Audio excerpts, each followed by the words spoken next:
Si esta historia te llega al corazón, no olvides suscribirte y decirme en los comentarios desde qué ciudad o país la estás viendo. Tengo mucha curiosidad por saber dónde se escucha mi voz hoy. No vuelvas a poner un pie aquí. La voz de Jimena cortó el aire de la mañana como un cuchillo afilado.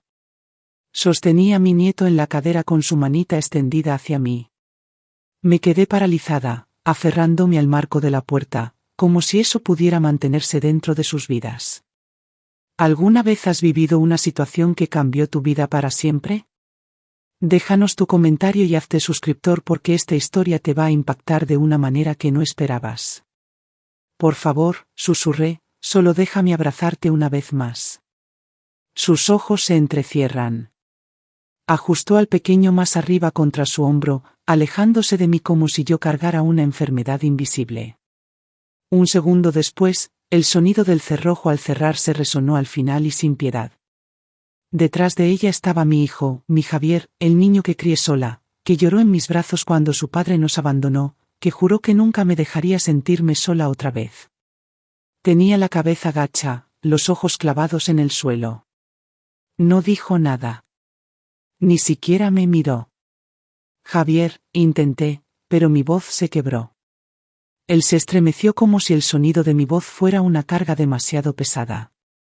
Jimena lo miró de reojo con esa sonrisita arrogante y él no dijo nada, ni una palabra para su madre. La puerta se cerró con tanta fuerza que hizo temblar el marco.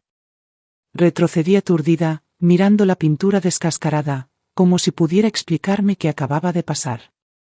Entonces, un sonido amortiguado atravesó la madera. Abuela, la voz pequeña y curiosa de mi nieto llegó hasta mí débil, pero lo bastante clara como para partirme en dos. Puse la mano contra la puerta, desesperada por responder, pero la voz de Jimena se alzó más aguda ahora, mandona. Su llamada se cortó de golpe. Me quedé ahí en silencio un momento más, con el peso de 5 años cayendo sobre mí en un instante. Finalmente, me di la vuelta y caminé, el crujir de la grava bajo mis zapatos sonaba más fuerte que mi propia respiración. Mi pecho se sentía vacío, como si hubiera dejado todo lo que estaba detrás de esa puerta. Cuando llegué al borde del camino, la casa ya parecía más pequeña, distante, como si nunca me hubiera pertenecido. Seguí caminando sin saber a dónde ir, pero sabiendo que este exilio marcaría el comienzo de un nuevo capítulo en mi vida. Me llamo Sandra Velázquez, tengo 66 años. Soy una trabajadora textil jubilada y viuda que vive en una casa rentada en las afueras de Tijuana. La casa es silenciosa, demasiado silenciosa, de ese tipo que te envuelve y te recuerda todo lo que falta. Los domingos solían ser risas, el ruido de los platos, las voces de la familia subiendo y bajando como una canción.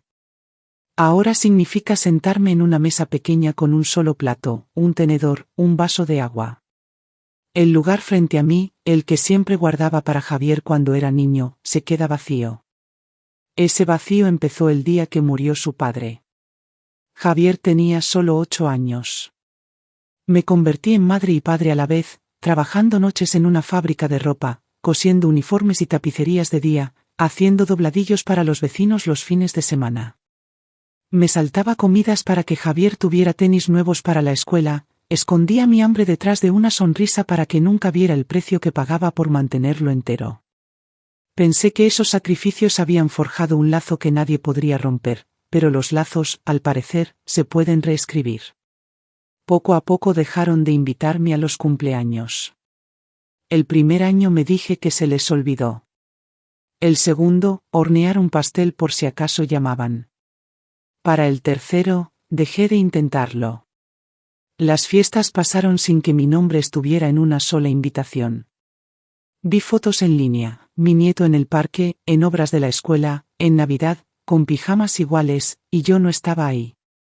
Los vecinos preguntaban de pasada, ya no lo ves mucho, ¿verdad? Aprendí a responder con una sonrisa tensa, algo vaga sobre lo ocupadas que son las familias jóvenes. Lo que nunca dije fue cómo se sentía pasar por el pasillo de juguetes en el súper y mantener las manos a los costados, porque comprar regalos que nunca abriría dolía demasiado. El dolor de volverse invisible no llega de golpe. Se cuela poco a poco, una llamada perdida aquí, una fiesta olvidada allá, hasta que de pronto te das cuenta de que te han borrado. Y empecé a preguntarme cuántas veces puede una madre ser borrada antes de desaparecer por completo. 5 años pasaron en silencio, cada uno más pesado que el anterior. Me repetía que tal vez Javier recapacitara, que tal vez Jimena se ablandara, que algún día el teléfono sonará y escucharía la voz de mi nieto otra vez. Pero el teléfono nunca sonó. El buzón se quedó vacío. Las estaciones cambian, pero mi exilio no. Una noche, después de otra cena sola, saqué la cajita que guardaba al fondo de mi cómoda. Adentro había fotos, mi hijo pequeño, mi esposo sonriendo con su chamarra de los domingos y una foto que casi me deshizo. Era mi nieto a los 2 años, con mejillas redondas, ojos grandes, sosteniendo un camión de juguete en una mano mientras la otra agarraba mi brazo. Me miraba como si yo fuera el centro de su mundo. Al ver esa foto, entendí que crecería sin mí. Sus recuerdos de mí serían sombras, historias torcidas por otros. No sé la verdad de quién era yo. El dolor de ese pensamiento fue más agudo que cualquier cosa que hubiera sentido antes. Pero el duelo se endureció en la resolución. No podía seguir viviendo como el fantasma que me habían hecho. Si querían que desapareciera, entonces construiría una vida en mis propios términos, no en los suyos. Me negué a ser compadecida. Me negué a marchitarme en el silencio que me dejaron. Empecé a vaciar mis cajones y closets, apartando lo poco de valor que tenía, un relicario de perlas de mi esposo, el que me dio en nuestro 10º aniversario. Lo sostuve mucho tiempo. Desprenderme de él fue como arrancarme un pedazo del corazón, pero sabía que él me habría dicho que dejara ir el pasado para asegurar el futuro. Lo vendí junto con unas máquinas de coser antiguas, mi vajilla de boda y unos aretes de oro que nunca usé. El dinero no era mucho, pero fue suficiente para encender el comienzo de algo. Parada en mi cocina vacía, susurré para mí misma, podrán haber cerrado la puerta, pero no han cerrado mi futuro, y con nada más que mi voluntad, di un paso hacia lo desconocido.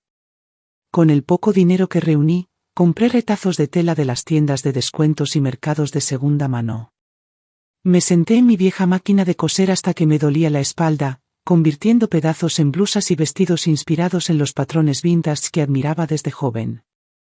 Al principio no estaba segura de que alguien los quisiera, pero armé un pequeño perchero con mis piezas y renté un puesto en la feria de Ensenada. La primera mañana estaba nerviosa detrás de mi mesa mientras la gente pasaba. Entonces una mujer se detuvo, tocó el dobladillo de un vestido y preguntó cuánto costaba. Cuando me dio el dinero, sentí una chispa que no había sentido en años, la prueba de que mis manos aún valían algo. Para el final del fin de semana había vendido casi todo lo que hice. Ese sabor a posibilidad me impulsó. Tomé un trabajo de medio tiempo en un taller de tapicería en el centro. El dueño, don Esteban, necesitaba ayuda con cojines, pero noté que su libro de cuentas era un desastre. Números tachados, facturas perdidas, cuentas sin pagar. Le pregunté si quería que lo organizara. En una semana, sus cuentas cuadraron, todo tenía sentido y finalmente sabía a dónde iba su dinero. Sacudió la cabeza incrédulo, diciendo que lo había salvado de ahogarse. Cada día, después del trabajo, regresaba a casa a coser. Ya no cosía solo para sobrevivir, cosía con un plan. La voz corrió entre los visitantes de la feria y empecé a recibir pedidos pequeños. Un sábado, una mujer con un abrigo elegante se quedó en mi puesto. Se presentó como la dueña de una boutique en Rosarito. Examinó cada pieza con cuidado, preguntó por mis métodos y luego me miró a los ojos. ¿Considerarías consignar algunas de estas? A mis clientas les encantaría este estilo. Sus palabras me golpearon más fuerte que cualquier insulto, porque eran lo opuesto, tenían fe en mí. Acepté con el corazón latiendo fuerte y ese día salí con mi primer contrato real. Cuando llevé mis prendas a su tienda la semana siguiente, me di cuenta de algo.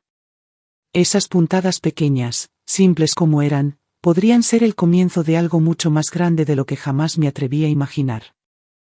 Las ventas en la boutique me dieron el valor para dar el siguiente paso. Firmé el contrato de renta de un pequeño local en el centro, con pintura descascarada y vidrios sucios, pero para mí era una promesa.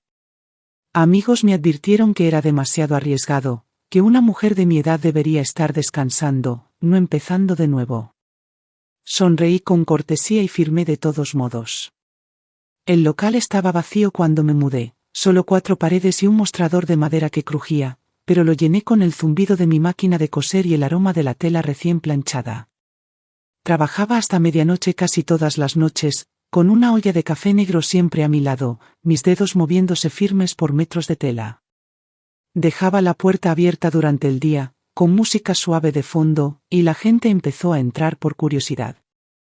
Al principio era un cliente, luego otro, luego grupos de mujeres jóvenes que susurraban mientras revisaban los percheros. Llamaban a mis piezas estilo renacer, una mezcla de artesanía de antaño con algo moderno que se sentía fresco. Cuando me decían que mis vestidos las hacían sentir fuertes y elegantes a la vez, guardaba sus palabras en mi corazón y las cosía en cada prenda que hacía. El negocio creció más rápido de lo que esperaba. La voz se corrió más allá del pueblo y pronto mujeres venían de ciudades cercanas a ver mi colección. Me costaba seguirle el paso a la demanda, manejando pedidos y suministros. Fue entonces cuando conocí a Beatriz Salomón, doña Clara, una mujer de mirada aguda en el Centro de Desarrollo de Pequeños Negocios. Revisó mis números, hizo unas preguntas directas y me dijo algo que aún no sabía: no solo estaba haciendo ropa, estaba dirigiendo un negocio. Me enseñó a poner precios justos, a promocionarse en línea e incluso a considerar licenciar mis diseños para que otros cosieran bajo mi marca. Era abrumador, pero cada lección fortalecía la base que estaba construyendo. Cada noche, cuando cerraba mi pequeño local y salía al fresco aire de Tijuana, sentía algo sólido arriesgándome de nuevo. Ya no estaba sobreviviendo, estaba creciendo, y comencé a preguntarme si esto era más que un negocio. Tal vez era el comienzo de un imperio que nunca supe que llevaba dentro. 3 años después de girar la llave en esa puerta de madera gastada, mi boutique no solo sobrevivía, sino que prosperaba. Las ventas se duplicaban cada temporada y llegué a un punto en que no podía manejarlo todo sola. Contraté a 2 ayudantes jóvenes de unos 20 años que me recordaban a mí cuando empecé a coser por desesperación. Eran entusiastas, determinadas y cargaban sus propias penas calladas. Enseñarles no era solo negocio. Sentía como pasarles una parte de mí, una oportunidad de darles el empujón que alguna vez necesité. La tienda se convirtió en un lugar lleno de vida y charlas, ya no un espacio solitario con el zumbido de mi máquina. Mi tienda en línea también tomó impulso. Empezaron a llegar pedidos de estados que nunca había visitado, mujeres escribiendo notas sobre cómo mis vestidos las hacían sentir hermosas, seguras o simplemente vistas. Cada paquete que enviaba era más que tela. Era mi voz llegando a lugares más allá de las fronteras de Tijuana. Por primera vez en décadas, el dinero dejó de ser una sombra sobre mí. Reinvertir con cuidado, comprando casas pequeñas y departamentos en zonas modestas, arreglándose y remontándose. Había aprendido a las malas que la seguridad venía de muchas raíces, no de una sola. Ver los cheques de renta llegar cada mes era como la prueba de que ya no estaba a merced de nadie. Y sin embargo, el éxito tiene una forma de sonar hueco cuando las personas con las que quieres compartirlo están ausentes. Pasaba por un parque infantil, deteniéndose a ver a los niños de la edad de mi nieto correr por el césped, y me preguntaba si él reía así, si aún tenía la costumbre de lavarme la manga cuando quería atención. Ahora tendría 10 años. En otra vida podría haber estado en las gradas, aplaudiendo en un partido de fútbol o llevando rebanadas de naranja para su equipo. En cambio, me quedaba fuera de la reja, una extraña en una vida que debería haber sido mía, incluso rodeada de crecimiento y éxito. Ese espacio vacío dentro de mí dolía más que cualquier triunfo y seguiría resonando incluso mientras me preparaba para dar mi paso más audaz. En mi cumpleaños número 71, firmé mi nombre en la última línea de la escritura. El bolígrafo pesaba más de lo que debería, como si cargara no solo tinta, sino cada año en que me ignoran, me subestimaron o me borraron. Cuando el agente me deslizó las llaves en la palma, cerré los dedos y sentí algo más profundo que posesión, vindicación. La casona era más vieja que yo. Una finca histórica en el barrio más exclusivo de Agua Caliente, Tijuana, un lugar que solía ver desde la ventana del camión sin soñar que entraría. No la compré por los candelabros ni las escaleras amplias. La compré porque quería pruebas de que había sobrevivido. Pruebas de que la mujer que fue echada a un porche con 2 maletas no solo había resistido, sino que había subido más alto de lo que nadie creía posible. La primera vez que caminé sola por sus pasillos amplios y resonantes, el silencio fue casi demasiado. Mis pasos rebotaban en paredes llenas de memorias que aún no eran mías. Me detuve en el gran vestíbulo y por un momento se mezcló con otra puerta. La noche que estuve bajo la lluvia con maleta en mano, el rostro de mi hijo desviado mientras su esposa me cerraba la puerta. Esa noche pensé que mi historia terminaba. Aquí, con el peso de las llaves en la mano, supe que apenas comenzaba. Entré a la biblioteca, mi mano rozando estantes que pedían libros, vida. Salí al balcón del dormitorio principal con la ciudad extendida bajo mis pies como un mapa que finalmente había aprendido a leer. Desde aquí, las calles modestas donde vivían Javier y Jimena parecían pequeñas.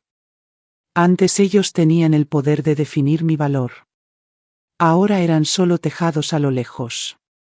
Tenía más espacio del que necesitaría, pero no se trataba de llenarlo con cosas, se trataba de llenarlo con la dignidad que me habían negado. Me senté en los amplios escalones de piedra esa tarde, con el sol escondiéndose tras los árboles, y dejé que el silencio me envolviera. No se quedaría silencioso por mucho tiempo. La familia que me desechó estaba a punto de aprender hasta dónde había llegado. La mañana después de mudarme a la casona, el timbre sonó. No había terminado mi primera taza de café. El eco resonó en el vestíbulo de mármol, claro e insistente. Al revisar el monitor se me cortó el aliento. Ahí estaban Javier, Jimena y 2 adolescentes altos que parecían extraños con los rostros de los niños que una vez abracé. Abrí la puerta principal, apenas lo suficiente para verlos con claridad. Javier se movía inquieto, con el cabello más gris, los hombros encorvados. Jimena llevaba un saco demasiado elegante para una visita casual, su sonrisa tensa como una máscara. La chica, Sofía, estaba atrás, sus facciones marcadas, suavizadas por la incertidumbre.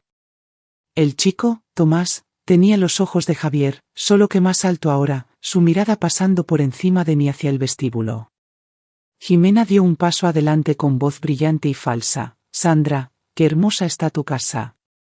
Y bueno, como tienes tanto espacio, pensamos mudarnos aquí. La audacia casi me hizo reír. Mantuve la puerta de malla cerrada y apoyé la mano en ella, dejando que el silencio se alarga. ¿Mudarse?, repetí lentamente. Javier carraspeó. Solo hasta que salgamos del bache. Las cosas han estado complicadas. Los miré de uno a otro, dejando que el silencio pesara. 5 años. 5 años rogando ver a mi nieto, 5 años de cumpleaños y navidades sin una llamada. Ahora estaban en mi porche como si nada hubiera pasado. Los dejé incómodos bajo mi mirada. La sonrisa de Jimena titubeó. Javier bajó los ojos como lo hizo el día que me echó. Por fin abrí la puerta de malla y retrocedí, pero no con bienvenida. Pasen, dije con voz plana. Entraron tratando de no quedarse boquiabiertos ante el candelabro, los pisos pulidos bajo sus zapatos. Cerré la puerta tras ellos y los enfrenté en el vestíbulo. Querían hablar, dije sin apartar la mirada. Hablemos. Las palabras flotaron en el aire cargadas con el peso de todo lo que no se había dicho. Era hora de confrontar a quienes me borraron y ahora se atrevían a necesitarme. Nos reunimos en el vestíbulo como si fuera un tribunal. Javier se movía inquieto, sus ojos recorriendo la sala como si su grandeza lo avergonzara.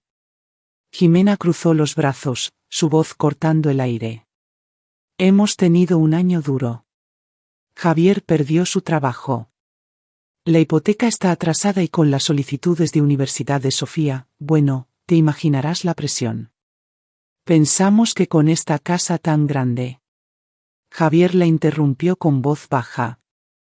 Mamá, solo necesitamos un poco de tiempo aquí hasta que las cosas se calmen. No me miró a los ojos. Crucé las manos y esperé. Sus palabras se derramaban, excusas apiladas unas sobre otras, pero no escuché nada que sonara a remordimiento, solo necesidad, solo querer, solo tomar. El tono de Jimena se agudizó con cada frase, su máscara cayendo en cuanto sintió que no obtendría lo que esperaba. Finalmente, me giré hacia los chicos. Estaban incómodos, inseguros, atrapados entre la historia que les contaron y la realidad frente a ellos. Suavicé la voz. ¿Saben por qué no me recuerdan? ¿Por qué no estuve en sus cumpleaños, recitales, fiestas? Sofía frunció el ceño. Papá dijo que te mudaste, que no quisiste ser parte de nuestras vidas. Tomás asintió. Dijeron que nos abandonaste. Las palabras dolieron, pero me mantuve firme. Eso no es verdad. Me desterraron. Hace 5 años sus papás me dijeron que no regresara. Me fui con 2 maletas y menos de 10,000 pesos. Viví en moteles, trabajé donde pude y de esa nada reconstruí. Esta casa, este negocio, todo lo que tengo, lo construí porque me borraron. Los ojos de Sofía se abrieron con un destello de enojo. La mandíbula de Tomás se tensó. Entonces, ¿nos mintieron?, preguntó en voz baja. Ni Javier ni Jimena respondieron. Sofía dio un paso adelante con voz temblorosa pero firme. Abuela, ¿podemos regresar a visitarte sin ellos? Sentí que la garganta se me cerraba. Cuando quieran, dije sosteniendo su mirada. En ese momento supe que el control que Jimena alguna vez tuvo se le escapaba de las manos y fueron los propios chicos quienes lo rompieron. No alcé la voz. No necesitaba hacerlo. Miré a Javier y Jimena, aún rígidos en mi vestíbulo, y dije claramente, esta casa no es suya, nunca lo será. Jimena abrió la boca, pero levanté una mano para detenerla. Ustedes tomaron sus decisiones. Me dijeron que arreglara mi vida sola. Lo hice. Ahora tendrán que arreglar la suya. No me pidan dinero. No me pidan espacio, no me pidan favores. Si quieren estar en mi vida, tendrán que mostrar mi honestidad y cambio, no exigencias. Los hombros de Javier se hundieron. Murmuró algo sobre estrés, sobre errores, pero no vi una disculpa sincera. El rostro de Jimena estaba tenso, su sonrisa desaparecida, sus ojos filosos como vidrio. No estaba acostumbrada a que le dijeran que no. Me giré hacia ellos y me agaché frente a Sofía y Tomás. Pero ustedes dos, dije suavemente, mi puerta siempre estará abierta. No importa lo que digan sus papás, aquí son bienvenidos. Ya he perdido demasiado y no perderé otro día si puedo evitarlo. Los ojos de Sofía se llenaron de lágrimas mientras asentía. Tomás dio una sonrisa pequeña y feroz, del tipo que recordaba de Javier cuando era joven. Los abracé a ambos fuerte, como para compensar los años robados. Jimena resopló, jalando la manga de Javier. Nos vamos, espetó. Él la siguió, derrotado, el sonido de la pesada puerta principal cerrándose tras ellos como la nota final de una canción que llevaba mucho tiempo pendiente. La casa volvió a quedar en silencio, pero esta vez el silencio era mío. Llevé mi café a la ventana alta con vista al jardín, la luz de la mañana derramándose sobre los terrenos que había ganado con mis propias manos. Lo respiré, firme y segura. La familia no es la que te cierra la puerta, es la que la abre cuando tocas, dije en voz alta, dejando que la verdad se asentara en el aire a mi alrededor. Tomé un sorbo de café y sentí el peso levantarse. Cuando la familia intenta borrarse, puedes desvanecerte en la nada o puedes construir una vida tan brillante que nunca podrán ignorarte otra vez. ¿Qué habrías hecho tú en esta situación? Escribe tu comentario con tu opinión y conviértete en suscriptor para más historias que te harán reflexionar sobre la vida real. Gracias por escuchar. No olvides suscribirte y compartir tu historia en los comentarios. Tu voz importa.